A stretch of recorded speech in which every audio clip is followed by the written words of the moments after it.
Work is sweat, sweat, sweat, sweat. Ole, sebaiknya kole. Hey, miso Facebook.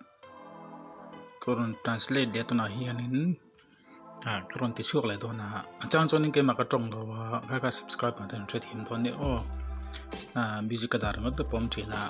Maroju trong ram kat tum cina. Sofian tum cina ni.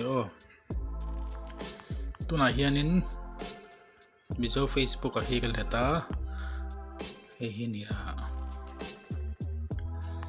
Download link kanan potang tu nahian description han download link karon tanga ini ya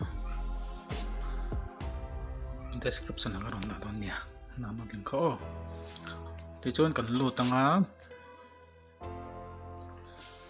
ka blog ani lu phot don ani iphone na browser am chrome khan foi lu tam chang ha i lu tanga ti yan miso facebook ti ne ta thu je ka hetle mo ma hi no share ve nga ti chonin download draw ti hin kalang download draw ti hin lu tanga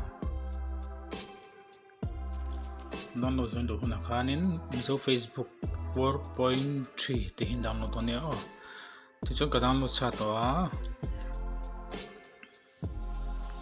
kan lu tang hei kan sai do lai lo ko cho kain lo ma hianin H atam emta H ka pe vek ta ti chonin fix ngai chi box ngai chi khatam boka hei application na seven box to ten no wa save to hian an ti chu box ngai tam me te chu kan siama ka siam zo no khanin tiang kan pay fel khan moya ti chonin